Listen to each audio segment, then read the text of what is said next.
Quick little disclaimer, my allergies were acting up this past week because I don't know if you know this or not, but I'm just a regular ass nigga.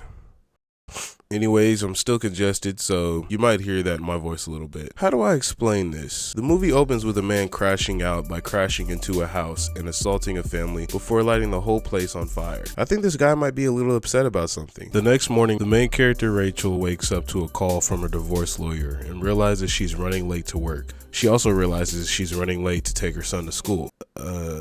What's her son's name? Fuck it, I'll remember it later. Rachel's son eats breakfast while his uncle Fred talks on the phone with his senile mother. Searching now for the homeowner's ex-husband, who was last seen fleeing the scene in a gray pickup truck. He just couldn't face it. I was watching that. The fuck are you doing watching the news? I'm pretty sure they aren't doing any stories on Roblox, buddy. Fred and his girlfriend Mary are living with Rachel on some freeloader type shit. Rachel and Mikey leave the house and Rachel notices her neighbor's new minivan. This makes her feel bad about her 1984 Volvo shitbox, or as I like to call it, a mechanic's wet dream. So throughout this movie, you're gonna see some of the most reckless driving you've ever seen in your life, and most of it is just how this girl normally drives. Where are your signals? Okay, well, just check the traffic for me, please. You don't have the passcode anymore? Nazis almost crashed trying to unlock it. It's almost like you aren't supposed to be using your phone while you drive. Very interesting. Rachel gets a call from her soon-to-be ex-husband Richard, and this dude's deadbeat skills are one of a kind. Hey, Dad. Hey, man. Uncle Freddie and I invented a new Fortnite strategy. You want to hear it? Rachel gets another call from her boss and gets fired for being late so often. Too many cars. Too many cars and too many people. Didn't you also oversleep? The little nigga got a point. With Rachel being late, she starts to become more and more frustrated with every passing minute, and when a certain somebody decides to sit at a green light, she lashes out.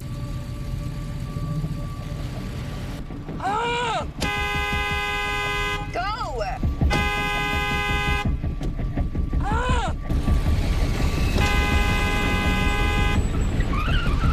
The man confronts Rachel at another stoplight and things get interesting. Rachel tells William to just ignore the man, and this little nigga is gonna stare directly at him. As tense as this moment is supposed to be, I can't help but think how long this red light is for them to be having a conversation like this in the first place. He apologizes for sitting at the light and asks Rachel to apologize back, but she refuses. So the man gives her a subtle warning that he's about to ruin her life. But you gonna find out. You hear me, miss? You're gonna fucking learn. The light finally turns green and Rachel drives off, but the man wasn't done proving his point, so he brake checks her and then sits in the middle of an intersection to stare her down. After that, he drives off. Everything's gonna be okay. I got the window up.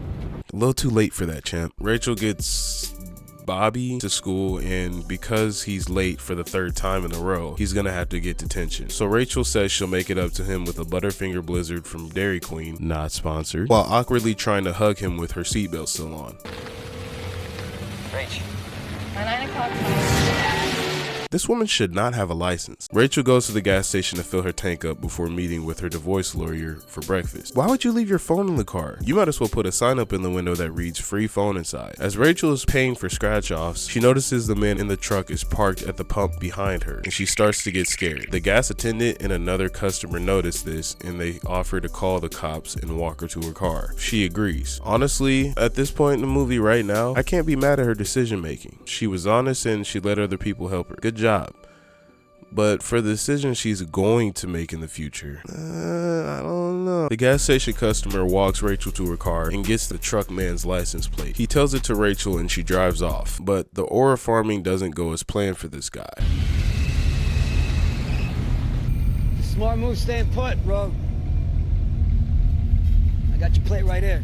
Alright bro, you're overdoing it. The man in the truck floors it and this guy just does a horrible job at jumping out of the way. Like, where's your lateral movement, dude? Brother.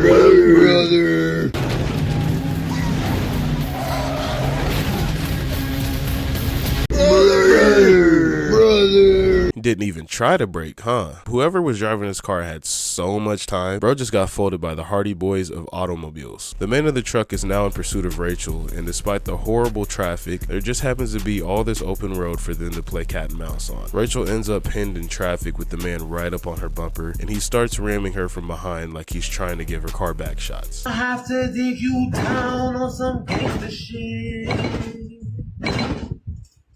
For all the people watching and thinking, wow, no one's gonna help her, Shut your lame ass up. this shit is exactly what would happen in real life. Whether people are paying attention or not, motherfuckers are gonna watch. It's human nature. We're drawn to spectacle, good or bad. Don't act like you'd become Batman in this scenario, because you wouldn't. You're not that guy. The two speed off, and the man reveals he stole Rachel's phone, and then she almost hits somebody's auntie. The man with the truck meets Rachel's divorce lawyer at a diner and introduces himself as Tom Cooper. He claims to be an old friend of Rachel's, who just moved into town. Plus, she said some guy road raged on her pretty hard this morning. Really? Yeah. You don't say. The lawyer and Tom talk for a while, and eventually Rachel ends up getting a phone call from Tom on a flip phone he left in her car. Rachel tells the lawyer that she doesn't know who Tom is. Yeah, I'm sitting here right across from your friend Tom. I don't know a Tom Cooper. Nice guy, sweet beard. This nigga is clueless. Tom starts talking crazy to Rachel, and the lawyer finally gets keen, but Tom isn't ready to end the conversation just yet. Know how to say you're sorry and actually fucking mean it. And this is the big... Can I have my phone back? No. Just give me my phone. And just like that, Tom turned this place into a Waffle House. Can I get a waffle? Tom keeps using the lawyer like a punching dummy, and after he's had his fun, Tom gives the lawyer a farewell and a pat on the back. Yeah, so I guess there are no hot single cops in your area. This man just assaulted and stabbed a man to death in a public place about 5 minutes ago, and he's still there like he's waiting for the bill. Tom calls Rachel and starts reading off contact names from her phone. Tom gives her a choice and tells her to pick who he should kill next. Wanting to spare her family members, Rachel gives the name of her boss who just fired her. 911, what's your emergency? My name is Rachel Flynn. I have multiple emergencies. I need you to listen to me. Let me get this straight. This man has stolen her phone, chased her down in traffic multiple times, killed someone, and threatened her family. Now she's calling 911. Way to get ahead of the problem. Back at the house, Fred watches the news as they broadcast all the chaos Tom has been causing around town. And after realizing his girlfriend Mary has been awfully quiet, Fred gets a weird feeling. Fuck is you looking at? Fred arms himself with a kitchen knife, and when he goes to look for Mary, he finds out Tom got a hold of her. Fred begs Tom to release Mary, and Tom says, "I'll do you one better. I'll release her of her life." Good lord. Rachel goes to school to get fucking Billy or whatever his name is, but the teacher won't let him go because of what's been happening on the news. She says the entire school is on a quote-unquote soft lockdown. Rachel tries to explain the situation. That's my little brother, okay? And this maniac's gonna hurt him even worse if you don't go get my son. Look, that's him texting me right now. See, look. Look, same guy. If you could just rub those two brain cells together for just a second. Rachel acquires Nelson. Do you remember my Butterfinger Blizzard? So who's gonna tell him? Rachel calls Tom back, and she finds out Tom didn't go to her boss's house but went to her house instead. Fred tells Rachel that Mary has been killed. Did this man just pop a perk with a glass of water? Brother, what's that? So Tom poured gasoline on him, or he pissed himself? Either way, this nigga must reek. Rachel, your little brother is sitting in a puddle of lighter fluid in his own piss. Oh.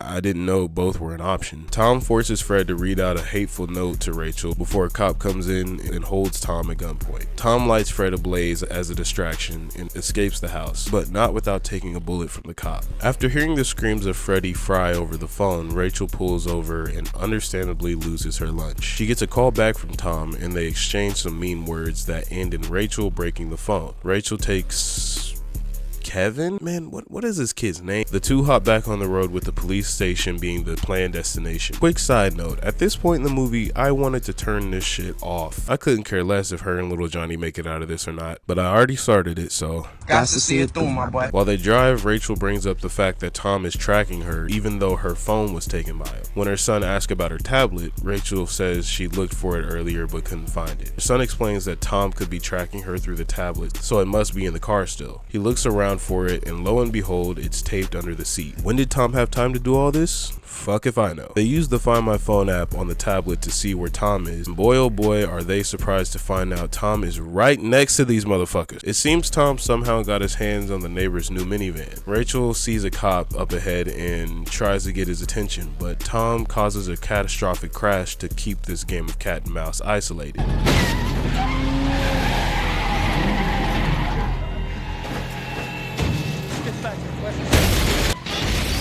So is all the traffic in this movie just copy and paste from GTA? These motherfuckers won't stop for anything. After an attempt to get a hold of the cops one last time on the tablet, they prove to be as useful as a mop during a hurricane. So Rachel and Mason? Nah, that's not it. They're on their own. And she still isn't using her damn signal. Rachel decides that in this very crucial moment, it's time to throw a Hail Mary. We need to go to Grandma's. Why? It's a strategy, remember?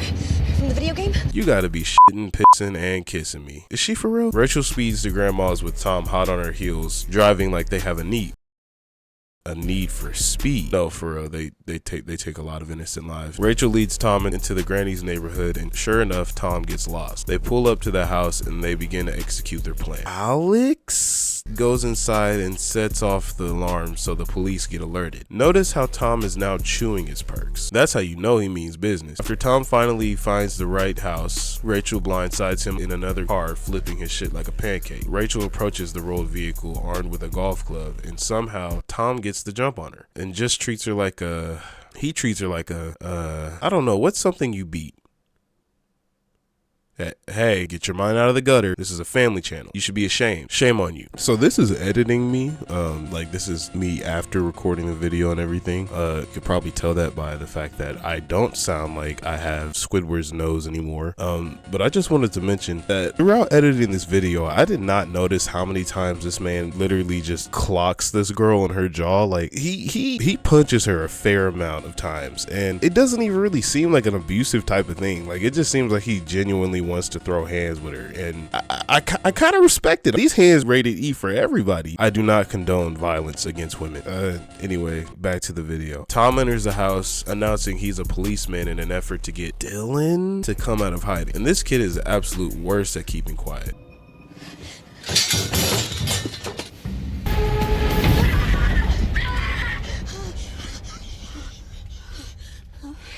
heard a lot of noise. Oh, you think so, sport? Obviously, Tom finds them and attacks them. Man's hit the A-Town stomp on her. Did he just clothesline that kid? It's not, no, I'm not laughing. It's not funny. Tom ends up wrapping a lamp cord around Lil Dude's neck and attempts to choke him out. But Rachel draws a line at Tom trying to kill her son. So she comes off the top rope and shoves some scissors in his eye. But I don't think Tom's dead just yet. I mean, oh, never mind. He's dead. As traumatizing as this may be for little bro, he's gonna have one hell of a story to tell when he gets back to school. The cops finally show up, and to Rachel's surprise, she finds out Fred is still alive. The movie ends with Rachel and Steven driving away before almost getting hit by a driver who just ran a red light.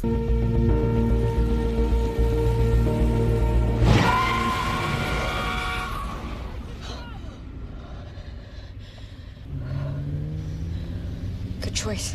Way too soon. Way too soon. You know what? What's this kid's name anyway? Kyle. That's his name. His name is Kyle. Man. Now that I think about it, that name kind of sucks.